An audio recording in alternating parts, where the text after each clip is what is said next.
how to add things to your calendar. Once again, you will log in. That will take you to the dashboard.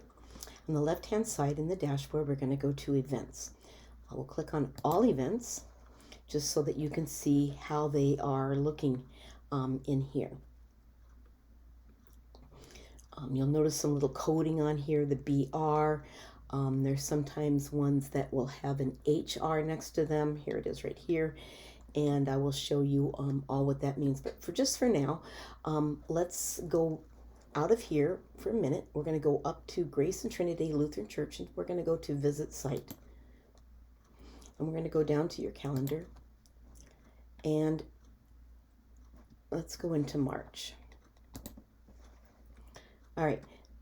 These items that are on here, we'll just say like the Sunday services, confirmation, communion, one communion served. I have those programmed in there so that they will show up every week.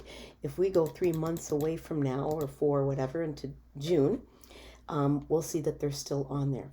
These are the things that happen every single week. Your Bible studies will show up on here.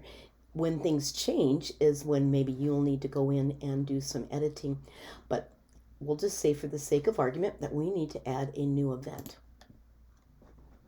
So I'm going to go to events, and you can either go there and go up to add new, or when I hovered over this add new came up. Either way, it'll take you to the same place. All right, we are going to add a VBS, teachers meeting.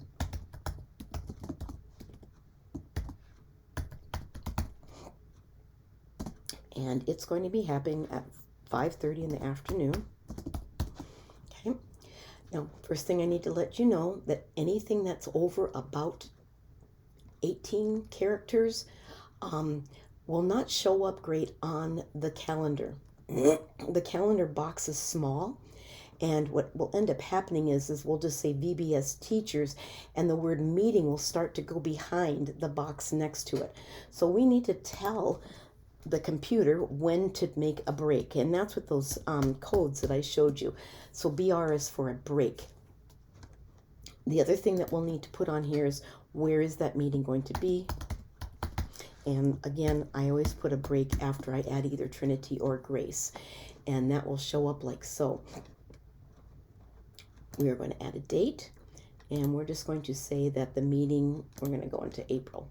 And we're going to say that it's on April 1st that we're going to have that meeting. Whenever you add a new event, whether it's going to be something that happens monthly, weekly, or one time only, always put the same exact end date. The only time you won't is if you're putting in like Vacation Bible School and it goes from a Monday to a Thursday, then on here you would have put the Thursday date. All right. This is telling the computer where to list this time-wise if there's other events happening on the same day. And we're going to click this because we don't want the dates to show up twice. So we're going to click the do not show the time on there because we already have the time up here. If it was going to happen weekly, we could click one of these things yearly. And if it is a weekly event, we'll just say for now that it's a weekly event, and it's going to be on the same day of every week. It automatically will do just so. But we do know, we'll say, in April, that maybe on this week, there's a holiday of some kind. And so we'll say, we want it every week, but we don't want it on April 15th. And so you would come in here and do that. And you can do this at any time with any of the events that are already up in the, where we looked at all the events. You can go in there at any time and change. An example would be if you have a service on Easter, and your normal service time, we'll say at Trinity, is 8:30. But this day you're going to have something at 6:30. You could go into that event and change that event not to show up as 8:30 on just March 31st. And then you could put in another event like this at event for the actual time that you want it to show up just for that one day. I hope that's not too confusing. Anyway, after we get all that done, we will hit publish. And I like to go and check my work And so I am going to go up here. I don't want to sway off this page, so I'm going to open this up in a new tab. I'm going to visit the page by going up to Trinity and going to visit page. And it comes up over here. I'm going to hit calendar. I'm going to go until I get to April. And here I have a VBS teachers meeting happening at 5:30 p.m. Now, if you'll notice, there was another event already happening at Trinity at 10 a.m. If we did not, I'm going to go back to this. If we did not put the time in right here and check that, then this might have, because we put this in just now, might put itself at the top. And we want things to be in order. 8:30 worship, 9:30, and then so on when we go down the list of things. If you remember, I talked about the boxes not being very wide. If we would have put in VBS teachers meeting might have fit here, but then the 5:30 p.m. would not have not. And then you have to consider that sometimes people's calendars, if they're looking on their phone, could be like so. And if now you look, the PM is missing off of some of the times because of when things get shrunk. So it's just kind of a guess on how, what somebody's looking at, whether or not it's going to show up the way that it shows up on our computer. So now we have this event. We're going to go look in all events, and there is that meeting that I just put in there. Now, something's come up and that's not going to happen anymore, and you want to get rid of that event, you can just hit trash. I was messing around with it before, and I did this already on another month, and so let's look at that one. And again, we did the breaks. Now this one I did the break after the word meeting, because as you saw in that other example, how the PM kind of went off the page a little bit.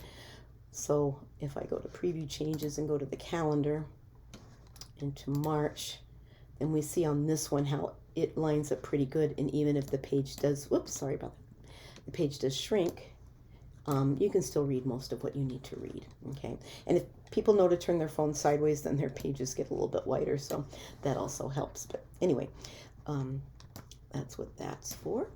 So we will go back into this page, and we will, I didn't change anything. I don't have to update it, so I can just go back out of it here.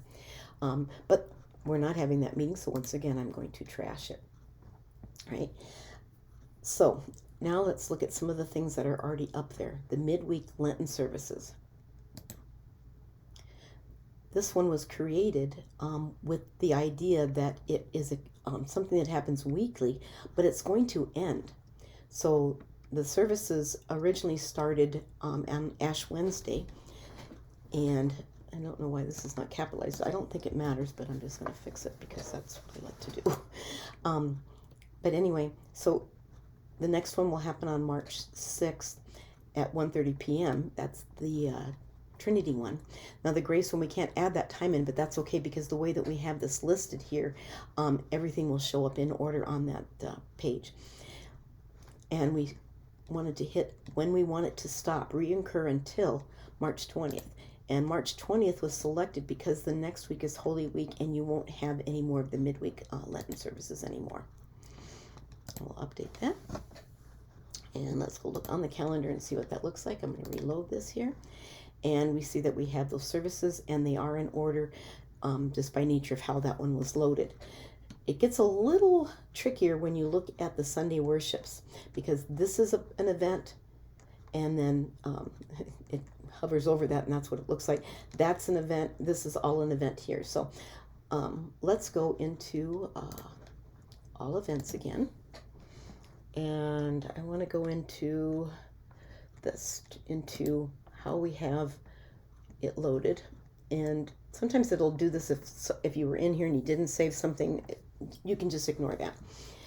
So I have this event, and I listed things so that it looks like a list. I did put the bullets in here. I can scroll over and see everything that's on here. And I have that HR. HR represents a horizontal line. If you look right here, it's not terribly visible, but right in this area here is a horizontal line to break up the things between Trinity and Grace. And I added that afterwards, so that line will come up before we put the Grace in. The next one will be on March 10th. And when you start something new, obviously I didn't start this March 10th, I started it. When you go into your event. It's just going to show you when the next one is. You don't need to touch this if you're going to edit it. And this occurs monthly. Well, why does it only occur monthly? Because you have communion services that happen monthly. I know it sounds like it should be weekly, but we're telling it which weeks to do the times that there's no communion, okay? And this is going to reoccur until December 29th, 2024, because then when 2025 rolls around, you all switch times, and so then it'll get loaded in there again. So that's how that is. Okay, if there's anything else different. This was because on New Year's Eve you did not have a service. You wanted it published that there was not going to be a service for New Year's Eve, so that's why that just looks like that. I think that's about it for this. If you are in here and you're doing events and such, and you feel like you've made a terrible mistake, and you go into your calendar, we'll just say, and it's all blank, and you're like, wow, what did I do? Give me a call or give me an email, send me an email, and I can do a backup. We back up every one of our sites every single evening. So I can back it up till the day before at 2 a.m. or whatever, and your site will be back to where it was. So don't panic if something happens. I myself the other day was working on a site and something went awry and I crashed the site, and I pulled up a backup and everything is back to where it was. So anyway, so that's what that is, and I hope you can find this helpful.